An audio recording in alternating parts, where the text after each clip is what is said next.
আসসালামু আলাইকুম ওরহমতুল্লাহি ওবরাকাতুহু। আপনি কি লক্ষ্য করেছেন, অনেক মানুষ তাদের সব কিছু থাকা সত্ত্বেও তাদের মনে প্রশান্তি খুঁজে পায় না। আবার এমনও মানুষ আছে, খুব বেশি কিছু না থাকলেও তাদের মনে প্রশান্তিতে ভরপুর থাকে। এর কারণ কি? আজ আমি আপনাদের সামনে এমন 3টি আমলের কথা বলবো, যা করলে ইনশাআল্লাহ আপনার জীবন বদলাতে শুরু করবে। 1 নম্বর, 5 ওয়াক্ত নামাজ জামাতের সাথে সময় মতো আদায় করা। রাসূলুল্লাহ সাল্লাল্লাহু আলাইহি ওয়াসাল্লাম এই মর্মে উল্লেখ করেন, কিয়ামতের দিন সর্বপ্রথম নামাজেরই হিসাব হবে। অনেকেই দোয়া করেন, শান্তি চান, রিজিক চান, কিন্তু নামাজে অবহেলা করেন। অথচ আল্লাহ তাআলার সাথে বান্দার বড় সম্পর্কই হচ্ছে নামাজ। তাই আজ থেকেই চেষ্টা করুন অন্তত একটি নামাজও যাতে কাজা না হয়। 2 নম্বর, কোরআন তেলাওয়াত করা।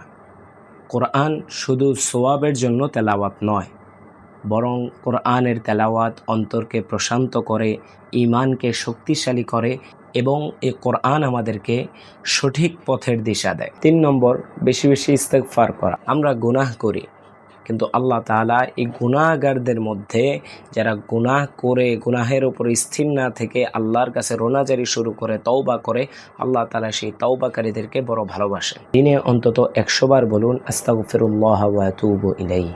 ইস্তেগফার এই আমলটি গুনাহ মাফের পাশাপাশি রিজিক বৃদ্ধি এবং দুশ্চিন্তা দূর হওয়ার একটি বড় মাধ্যম।